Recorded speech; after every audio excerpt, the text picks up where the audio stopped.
Have you ever wondered why some men seem to love with words but hurt with actions? Why, despite affection and dedication, they end up sabotaging everything?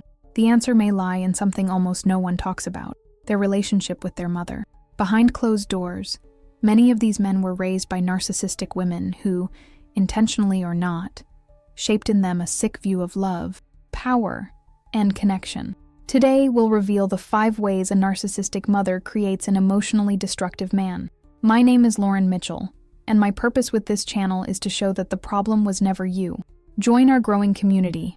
Subscribe to the channel and hit like. I count on your support. This video isn't meant to excuse, justify, or absolve the destructive behavior of a narcissist. The goal is to explain the emotional and psychological roots that help us understand why he acts the way he does, without minimizing the harm it causes. Recognizing the source of trauma doesn't mean forgiving the abuse. It means giving survivors the clarity they need to realize that the problem was never them, but rather the toxic system that shaped this behavior. Now, let's understand how a narcissistic mother turns her own son into a monster, and the last point will surprise you. First way, she raises him as a substitute for her husband. He wasn't raised to be a boy. He was recruited to be a man before he even understood what that meant. His mother placed him in the role of the absent husband, the idealized confidant, the only one who could truly understand her pain. She would say, "You're the man of the house." And with those words, he stopped being a child. Instead of comfort, he got responsibilities. Instead of playtime, he heard stories of pain, failed relationships, and disappointments. He was the one expected to comfort, calm, listen. He became a therapist, a surrogate lover, and protector, all without ever having been protected himself. There's a name for this: emotional parentification, and another, emotional incest. She didn't touch him physically, but she invaded his soul. She made him her emotional refuge, someone always available, always strong, always present. He didn't have a childhood. He had obligations disguised as love. And that's why today, he can't truly love you. Because when you cry, he sees her eyes. When you ask for affection, he hears her voice. When you show vulnerability, he feels the weight of that same burden he carried since childhood. And he hates it. He hates you, for a moment, without realizing he's rejecting a past he never overcame. To him, love isn't connection. It's a burden. Not reciprocity. It's service. That's why he runs away, punishing you for needing him, just like he was punished for simply existing as her child. That's why, even when he's by your side, you still feel alone, because he's there, but his mind is still in that room where he listened to his mother cry late at night, while he tried and failed to erase a pain that was never his to carry. Second way, she teaches him to hide his emotions. He was raised to be perfect, not out of love, but necessity. In front of others, he smiled. He wore neatly ironed clothes, spoke politely, and seemed like the kind of son every mother dreams of. But behind that rehearsed smile was a suffocated boy. A boy who learned early that crying was weakness, that anger was unacceptable, and that showing exhaustion was selfishness. His mother demanded absolute emotional control.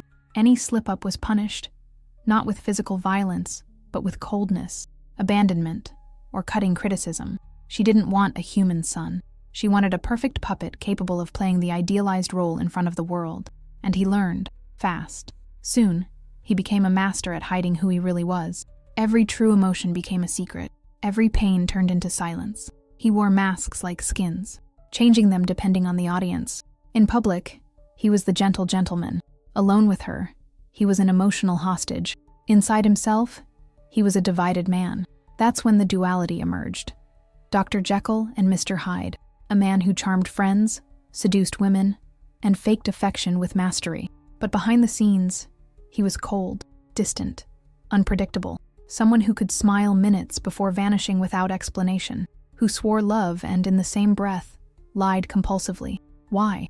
Because that was the only way he knew how to survive. Lying was safer than telling the truth. Pretending was easier than being real. Honesty had been punished so many times that he simply stopped trying. Now, he brings all of that into every relationship. When you try to truly know him, when you ask for transparency, he gets scared because he never learned how to be authentic. He only knows how to be the version that pleases, the one that's accepted, the one that won't risk rejection. Third way, he must protect her, not be protected. He grew up being her shield. His mother was never his protection. He had to be hers. She wasn't there to comfort his tears. She was there to pour her own onto him. He learned early that his role was to listen, hold space, and console. She needed a defender, a confidant, an emotional caretaker, and he became all of those things, without ever receiving any of them in return. There was never room for him to feel tired, scared, or hurt. His pain was ignored, minimized, or used against him. You're overreacting. Men don't cry. If I can handle it, so can you. So he silenced what he felt, because love, in his house, meant service, not reciprocity. His job was to keep his mother emotionally stable. If she suffered, he had to fix it. If she felt small, he had to lift her up. It was a burden far too heavy for a boy to carry. Today, this reflects how he deals with you. When you need him, when you cry, when you ask for emotional shelter, he disappears. Or worse, he makes everything about himself. You're vulnerable, but he responds with coldness. You ask for comfort and get silence. You try to get close, and you feel rejection. It's as if every drop of your vulnerability triggers something inside him that he doesn't know how to process. Because he never learned how to receive. He only learned how to give, and even then, in a distorted way. To him, being useful means being loved, and being weak means being abandoned. So when you show that you need him, he feels fear of failing, fear that once you see his truth, you'll walk away, just like he's feared since childhood.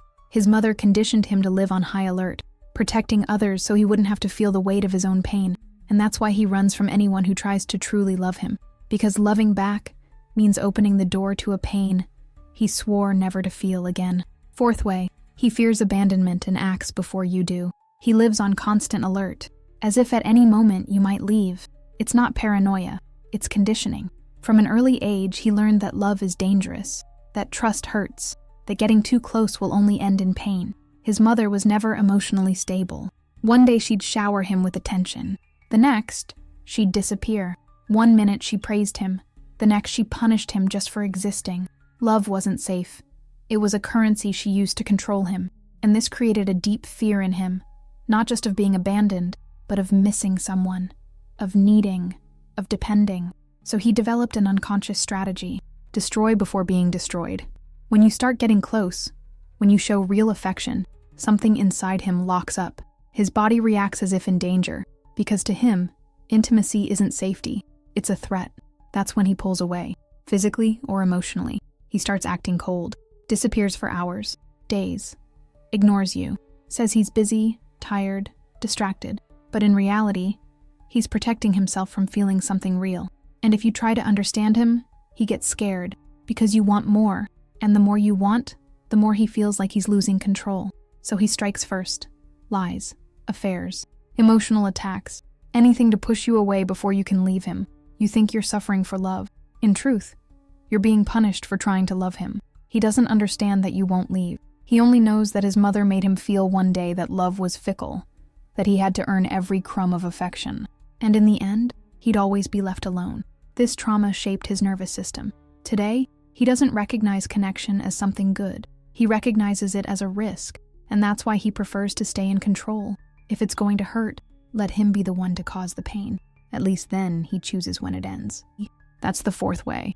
A man who can't tolerate vulnerability, who sees love as a battlefield, and who, from childhood, learned that the only way to survive is to sabotage before someone else hurts him first. Fifth way, he learns to see women as threats, not partners. He never learned to see a woman as an ally.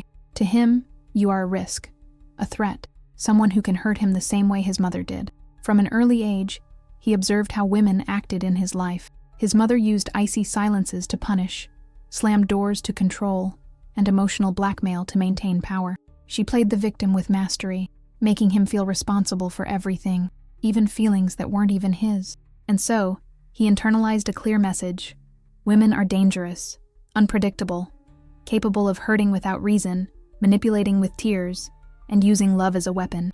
Today, he acts based on that trauma. When you try to get close, when you show emotion or ask for space, he sees danger signs. Because to him, that's not communication, it's an attack. That's why he needs to control your outings, the way you dress, your conversations with others. He's not worried about betrayal. He's trying to prevent the return of an old pain, one he's carried since childhood. You're not her, but he can't see that. Every time you express a need, He feels like he's being demanded from. Every time you pull away, he interprets it as abandonment. Every time you defend yourself, he sees it as aggression. And he responds the only way he knows how, through domination, coldness, and control.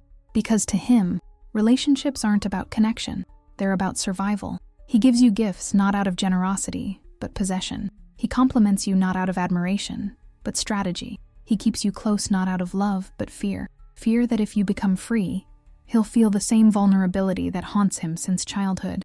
And that's why he projects no guilt onto himself. Everything he lived, he believes he deserved. And everything you live, he thinks you provoked. This is the fifth way. A man who doesn't know how to trust. Raised by a woman who taught him that love was manipulation, that intimacy was weakness, and that simply being human was a mistake. And now, he repeats this cycle. With you. He doesn't hate you. He hates what you represent.